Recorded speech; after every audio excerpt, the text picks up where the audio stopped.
राधे राधे। जय श्री कृष्ण। आज हम एक ऐसे प्रश्न का सामना करने वाले हैं जिसने हर भक्ति हृदय को झकझोर दिया है। क्या भगवान हमारे द्वारा चढ़ाए गए भोग को सचमुच स्वीकार करते हैं? यदि करते हैं तो वह वस्तु समाप्त क्यों नहीं होती? और यदि नहीं तो क्या भोग लगाने का कोई महत्व है?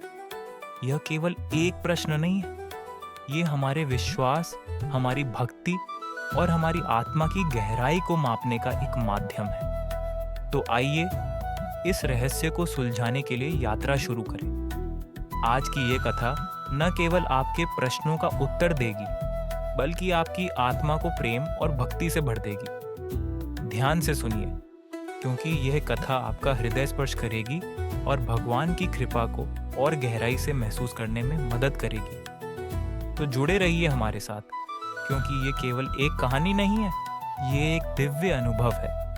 तो आइए शुरुआत करें इस अनमोल कथा के साथ। कथा की शुरुआत होती है एक लड़के से जिसने पाठ के बीच में अपने गुरु से एक प्रश्न किया। गुरु ने तत्काल कोई उत्तर नहीं दिया और वे पूर्ववत पाठ पढ़ाते रहे। उस दिन पाठ के अंत में उन्होंने एक श्लोक पढ़ा। पूर्णमद पूर्णमिदं पूर्णात् पूर्णमुदच्यते पूर्णस्य पूर्णमादाय पूर्णमेवावशिष्यते। पाठ पूरा होने के बाद गुरु ने सभी शिष्यों से कहा कि वे अपनी पुस्तक से यह श्लोक कंठस्थ कर लें। 1 घंटे बाद गुरु ने उस शिष्य से पूछा जिसने प्रश्न किया था कि क्या उसने यह श्लोक कंठस्थ कर लिया है। शिष्य ने पूरा श्लोक शुद्ध रूप में गुरु को सुना दिया। फिर भी गुरु ने सिर हिलाकर मना कर दिया। शिष्य ने कहा, गुरुजी, आप चाहें तो पुस्तक देखकर सत्यापित कर सकते हैं, यह श्लोक बिल्कुल शुद्ध है। गुरु ने पुस्तक देखते हुए कहा, श्लोक तो पुस्तक में ही है, तो तुम्हें यह कैसे याद हो गया?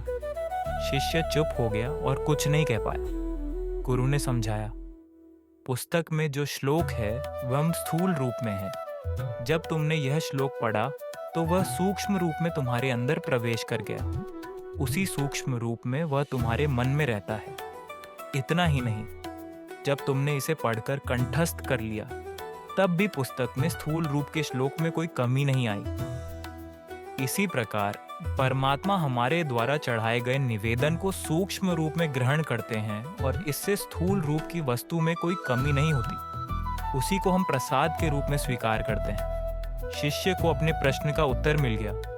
गुरु ने आगे कहा, परमात्मा हमारे भाव के अनुसार भोग को स्वीकार करते हैं। वही भोग अपनी शक्ति और स्नेह भरकर हमें प्रसाद के रूप में देते हैं, जिससे हमारी आत्मा में शक्ति आ जाती है। भगवान हमेशा हमारे भाव के भूखे होते हैं। सच्चे मन से चढ़ाया गया भोग भगवान अवश्य स्वीकारते हैं। भले ही यह हमें दिखाई न दे, लेकिन भगवान को सच्चे मन से समर्पित हर वस्तु स्वीकार होती है। जिस क्षण हमारे मन में यह भाव आता है कि मैं यह मेरे गोविंद को भोग लगाऊंगा, उसी क्षण भगवान उसे स्वीकार कर लेते हैं। बस हमारे मन में वह भाव और प्रेम होना चाहिए। राधे राधे।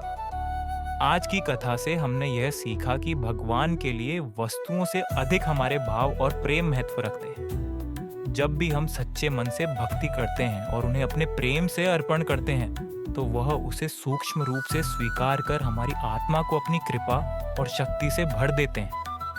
यह कथा हमें यह भी सिखाती है कि हमारी भक्ति का आधार बाहरी आडंबर नहीं, बल्कि प्रेम और समर्पण है। आइए हम सभी अपने हृदय में इस भाव को सदा के लिए जगाए रखें और भगवान के प्रति अपने विश्वास और समर्पण को और गहरा करें। आपकी भक्ति और प्रेम भगवान की कृपा को हमेशा आपके जीवन में बनाए रखें। जुड़े रहिए हमारे साथ। अगली कथा में फिर मिलेंगे। तब तक के लिए राधे राधे और जय श्री कृष्ण।